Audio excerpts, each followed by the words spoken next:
If you are looking for new Photoshop brushes that are free to download, you came to the right video, because I'm gonna give you 5 brush packs that are 100% free and they are really cool to use. I'm gonna show you exactly how you can use these brushes yourself, so let's get into this video. To download these brushes, check the link in the description of the video. There you can download them for free. Then if we go into Photoshop, we're gonna select the brush tool or press B on our keyboard. Then we're gonna go to the settings of the brushes, and here we have the settings, and in the settings you have a button import brushes, and there you can select the ABR files that you just downloaded. So let's have a look at the first pack. The first one is the free soft line brush, and these brushes look pretty weird, but when we use one of these brushes, let's say I'm gonna use this one, and when you look at the brush it looks weird. Now I'm gonna select a color, and for the color I'm gonna use something like the background color but a bit darker, like kind of brownish shades. It all depends on your photo. Then I'm gonna make the brush pretty big so it goes out of the frame, and let's actually make it on a new layer, and then I'm gonna place this like sort of lighting. So I'm gonna make sure this goes inside the eyes of the jaguar here,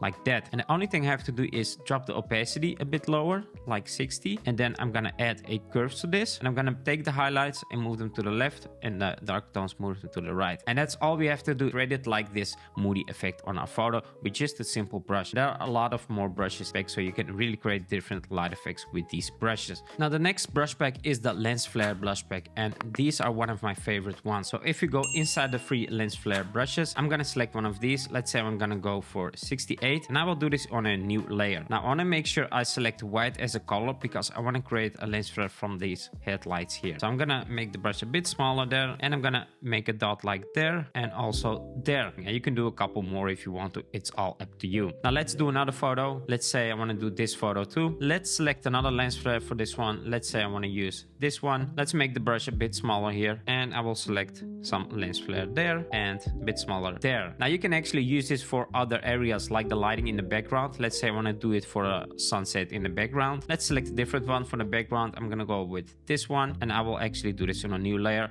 I actually forgot to create a separate layer, so make sure you create separate layers for your brushes, and then I can make something like there in the background, or even bigger to make like a really big light effect from the background. So we created some light effects for the car and also for the background, so you can use it for any light source. Now the next one is the fog brush, and I really like to use this for wildlife photos. You can also use this for other photos actually, but let's go to the fog brush. I have these fog brushes here, and let's say I want to use this fog brush, and I'm gonna do this on a new layer, and I will make sure I select white as a color. So what I can do is I can just place it here, but I'm not gonna use it like that. I'm gonna drop the flow here because we want to have it a little bit more like realistic. Let's actually bring it all the way down to, let's say, 20%, something like that, and I will place some fog there, and let's do a new layer, and I will place one more, and I will rotate this with Ctrl T and place some there. If it doesn't look real, make sure you play around with the opacity, because sometimes it gets too foggy. You want to keep it realistic, so what I like to do is I like to drop the opacity here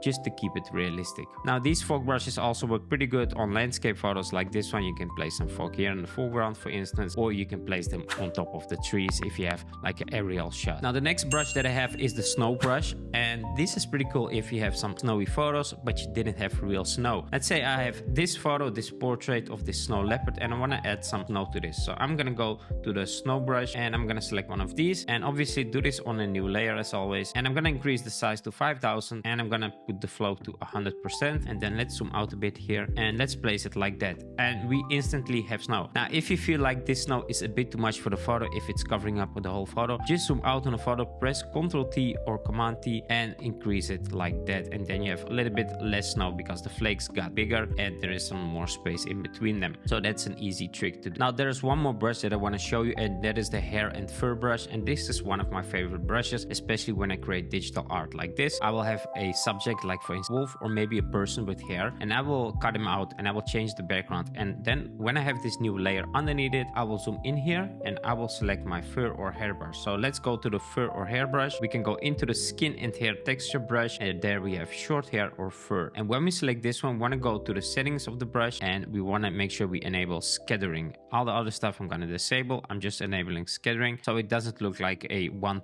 pattern brush. I want to have it scattered all over. Let's drop this a bit, and then we can rotate the brush. Let's go to the settings of the brush. I'm gonna rotate it slightly so it's sticking out to the left side and not to the top side, because we want to do the left side. And let's make sure we sample a color from the fur here, and then I will just brush here. And then zoom in here, you can see I create this hair on, and you can do this around the whole subject. So I will do this around the whole wolf just to get that fluffy effect around it. So this works really well on hair on people or just animals like I have in this case. So those are the free brushes that you can download now. Check the link in the description of the video. If you want to know how to make your image sharp in Photoshop, I will show you my method step by step in this video. Make sure to check that out. And until then, catch you on the next one.